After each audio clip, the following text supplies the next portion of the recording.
Episode 2 of The Girl I Like Forgot Her Glasses, where we see our MC Komura thinking of I don't even know what that he wants to put into her mouth. Well, hello, welcome back to another video on the VikingGnomeAnime channel. Well, in this episode of The Girl I Like Forgot Her Glasses, I don't really know what to say. This was good. Surprisingly good. Episode 1, I was a bit wishy-washy on. I wasn't totally sold. I had my issues, especially with the massive simping section, just continually simping like an absolute crazy madman, as we saw in that first episode. And of course, some of the camera angles and such that GoHands are known for were definitely interesting, to say the least. But it seems the crazy angles and wide shots, whatever, have been dialed down a lot. We didn't really see any of those in episode 2, which made it better, I would say. And the simping isn't as extreme, I suppose, at least to an extent. And it feels more wholesome and rom-com-y than in the first episode, where at least I felt that the simping was actual simping and just not that good. There are multiple very fun scenes in this first episode, and also some decent plot developments, which I liked here and near the end. Especially one scene where she is supposed to be fed cake and her mouth is wide open, and it's like, Jesus Christ, dude, this scene is something else. To quickly recap episode 2 here, we start off with the two of them being in like cooking class. No, they're just serving stew or something for lunch. It's their turn. So she forgets her glasses, of course.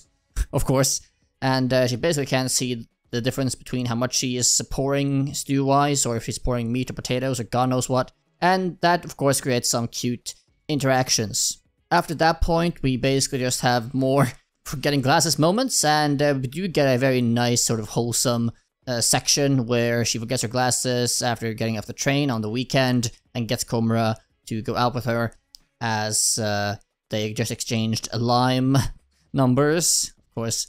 And yeah, basically then they have a date, quote unquote, at least Komura thinks it's a date, or he knows it's not a date, but he's fantasizing that it's a date, okay? He gets to hold her hand a lot during the adventure, which of course holding hands is perhaps the most lewd and erotic thing you can do in an anime.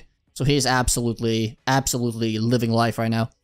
After his hand is finally let go, and Mia gets her new glasses at this glasses shop they visit on their trip into town, he makes some very interesting comments, perhaps the most virgin comment of the entire episode, where he says, and I quote, "Maybe I can swab the sebum off my hands and preserve it." Talking, of course, about him preserving, basically, Mia's, like, sweat or, like whatever, from holding his hand all day. It's like, God damn it, dude. What the actual, how, huh? Okay, dude, we need to have a talk again, okay? I know I said last episode we need to have an intervention, but okay, it's back to intervention table right now, because goddamn, you need to calm down. You need to calm down right now. What I like about this anime, mostly, or what I think is one of the stronger points of this anime, is that you have all these very cute moments. For example, with the stew, sort of her wanting to give him extra meat because he was helpful in episode 1, and wanting to pay him back. But of course, by mistake, because she can't see, she gives him tons of potatoes instead. But the thought was there, right? The intention was there.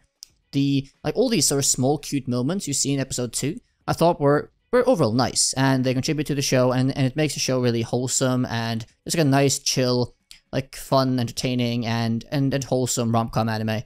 So far, anyway. But yeah, Komura is just like, goddamn, he is on cloud 9. I mean, just like a simple thank you, and he bursts off to space. Like, on cloud 9, the plane has lifted. I mean, he gets so excited just from a simple thank you that, I mean, I thought he was just going to jizz his pants right there. Outside of the more romantic moments, though, in the episode, they do also have some extremely entertaining, funny, short moments there, especially the one with the cake and him feeding her. I just couldn't contain myself. I spit out my coffee, basically, as it happened. I did not expect that. I was not prepared. So, if you don't know, the scene is where Mia goes to this cafe when they're out on this quote-unquote date, and she gets this cake she's been wanting to try, as it's on sale on Saturday, and she can't eat the cake because she forgot her glasses, or lost her glasses. She is so actual blind, she can't even hit the cake with the fork she has, so she keeps missing, trying to get the cake with the fork. So Komura then is like, should I feed you? Of course, he immediately says, I didn't mean that, never mind. But then she just, like, doesn't say anything, like, thanks maybe, and then just pushes the cake over to him and opens her mouth wide. And then the actual hilarious moment comes when he basically is about to feed her the cake. But at the same time, it's like, wait, isn't this wrong? Shouldn't I go to her house and ask her father for permission first? Dude, what on God's green earth do you think you're going to be putting in her mouth? You are feeding her cake, okay? The only thing you're putting in her mouth right now is cake. Nothing else, okay? What are you even thinking about right now? Jesus Christ. So, I mean, that moment, I was just like, I absolutely burst out smirking. I was like, jeez, it was a great scene. It was a very, very good scene. Best scene of the episode by far. So yeah, these like comedic moments the show has so far, at least for me, it hits really well. I'm like, God damn it, dude. And then he even continues on that, okay, I had to feed her 12 bites to finish the cake. And every time I fed her a piece, I pictured her father in my mind and begged for forgiveness each time. It's like, dude, you are feeding her cake, okay?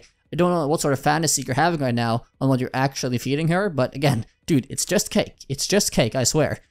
But yeah, outside of the very comedic bits here and there in this episode, the overarching just quality of the show seems pretty good. Like, the second episode, it does look quite pretty as well from an animation standpoint. I think the quality looks really nice.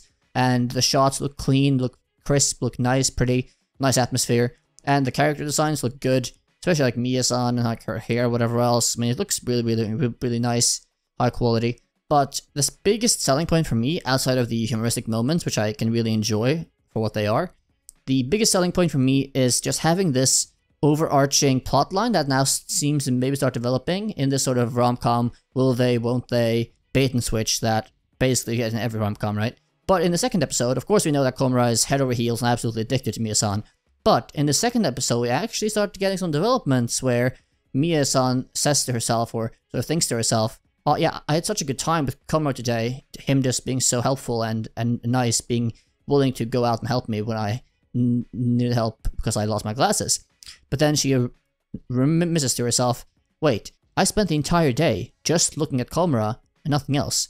Like, and then of course she dismisses it, no, it must just be my imagination.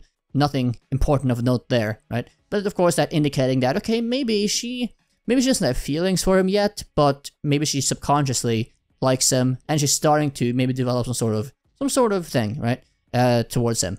You also maybe see another sign of that at the very end of the episode when she is sick and she has her mask on and her glasses are super foggy, and then we zoom away to the other guy in class having glasses and also being sick and his glasses being foggy, and then two other classmates laughing at him basically for looking creepy and weird. And then when Komura comes back to his desk, she basically has her glasses off and says that she forgot them, basically not wanting to show Komura more of her looking the same as that guy did. Of course, you might say that's because she doesn't want to be made fun of by someone she wants to have like a friendship with, but I saw it more in the way of she likes him, or she at least subconsciously does, and then she didn't want to sort of have him make fun of her or anything. Of course, he would never do that, you know, she's not sure, I suppose, right? She has these, you know, fears of that, and then just doing it to, let's say, maybe avoid any sort of weird interactions there. So again, maybe another sign that she somehow likes him a bit here and there, who knows. Anyway though, again, I mean, the anime is better than I expected. Episode 2 is definitely like a big step above episode 1 for me. I enjoyed episode 2 a good bit more than episode 1. Don't really have any negative things to say about episode 2. Again, the simping wasn't really an issue for me this episode around because I feel like they have turned it around a bit and it's not so obnoxious as it was. Or maybe I'm just getting used to it. But yeah, episode 2, overall good. I think the show can be quite good if they continue this way for the rest of the season. I think the show can be really entertaining and be a very nice, chill rom-com you really chill with and enjoy week to week. And yeah, that's it. Gohans might have made a really good anime for once. Who knows? We'll have to see. That being said, what did you think of the episode? Did you enjoy the episode yourself? Did you not like it? What are your thoughts on it? Feel free to comment below, and I will definitely see that and respond to that. Outside of that, feel free to like, subscribe, hit the notification bell, and all these other good things, as I deeply appreciate any support you want to give this channel here, so thank you if you choose to do that. And I will see you all in the next anime review. Have a good day.